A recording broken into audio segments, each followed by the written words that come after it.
The farm was originally part of Mount Butte Station, which was cut up for soldier settlement block after the First World War.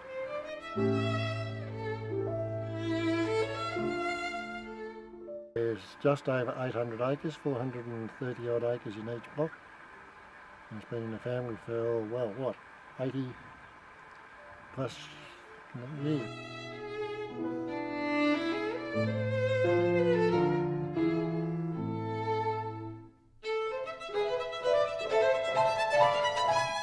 The Wadey project, as far as the area goes, has been phenomenal. The work that has been done, different types of work too, not only shelter belts but pastures, pasture improvements, all that sort of thing. Some of our best water has been established since Landcare started in 2001, just out the track.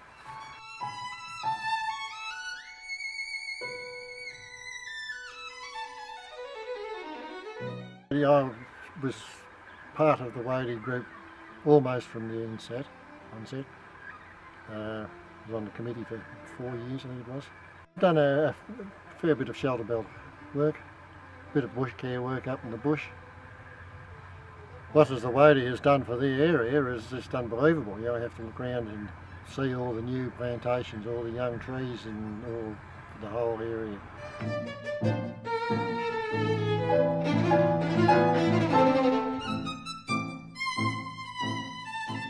Things we mentioned in there when we started our group, it was the problem with bent grass, furze bushes and spiny rush, I think were the other one. And we've got on top of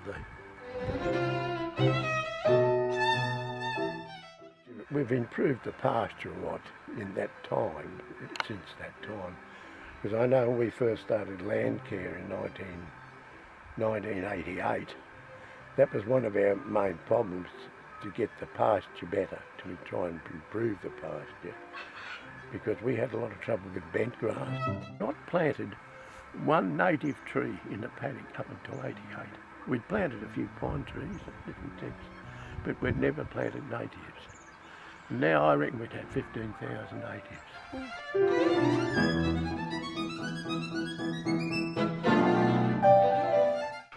Because I can remember on a windy day, we were unable to feed stock because of the wind would just blow the hay away. But now I can go out and feed stock on any day of the year, if it's windy or not, doesn't make any difference. We live on a property here called Bowen Lee, and we are 5 kilometres out of Inverleigh. Very fortunate to have the property that has at one end of it 9 kilometres to the Bowen River, and then at the other end, the southern end, we have an extinct volcano, Mount Colic. The property is 2,300 odd hectares, and we have a mixed farming enterprise.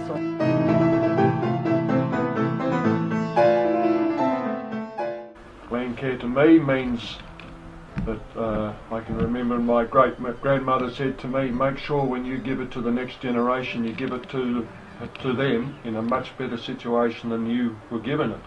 And I was age 4, and I've never forgotten that. So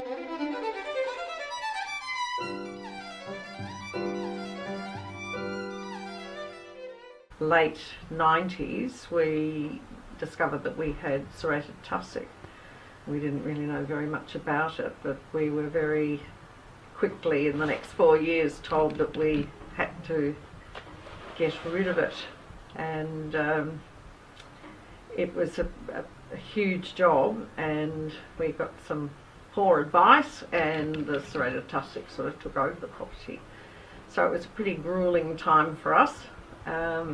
We had a lot of rock, and that meant that we couldn't get to a lot of the serrated tussock, so we had to try and find some ways of dealing with it.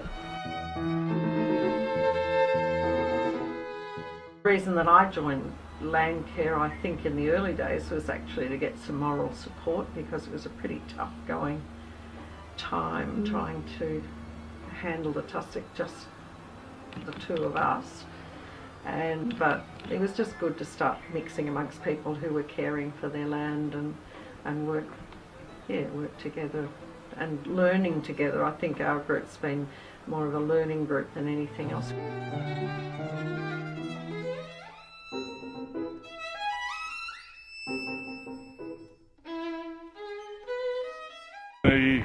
We're in the volcanic lava flow from Mount Widron.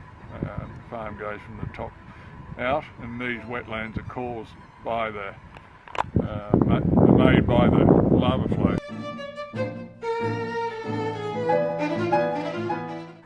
So when I first came here 30 years ago, Charlie and I were married. The farm was, there was only the red gums around the lake area and the swamp area. That was all that was on the place, except a few pine trees in a plantation at the front.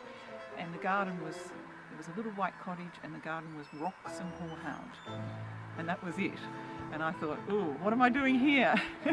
And coming from a farm where we've practiced conservation all our lives, it was, we sort of decided to get stuck into it, didn't we? So on 5,000 acres we started with 5 paddocks, and 5 paddocks and very few improvements, and no trees, and a lot of rabbits, which was a huge problem for everything.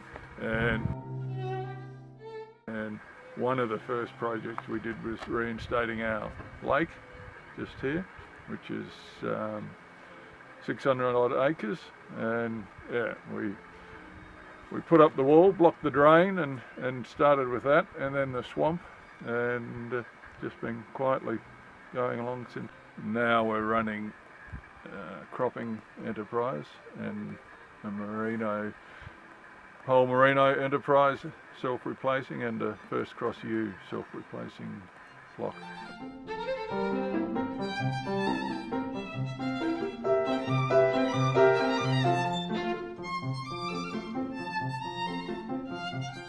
We came here in '83. We were living in Blackgate Road on 35 acres, and this was the end of the '82-'83 drought. The place had been on the market for 2 years and nobody looking, because nobody looks in a drought. So we managed to buy it, and the kids, I had stud cattle then, and the kids brought them around on their push bikes. They rounded them all up and drove them around late one Saturday afternoon. The last big drought, which was that 10-year drought, I put in a roaded catchment. Roaded catchment is when the topsoil is taken off, and they make ridges which all run down towards a dam.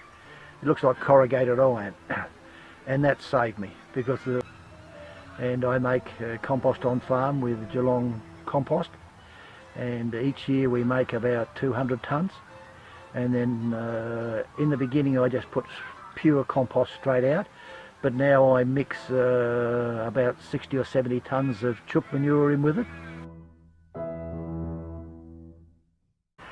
Yeah, I've been involved in Torquay Landcare.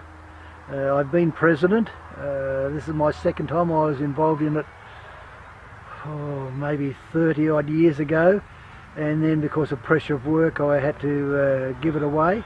But then I've been back in it now for I don't know, 15, 18, 20 years, and all the land care gear is stored at my place, because I've got an empty, so they think, a shearing shed, and so I look after all the food for land care. So when we have barbecues or functions, I look after getting all the food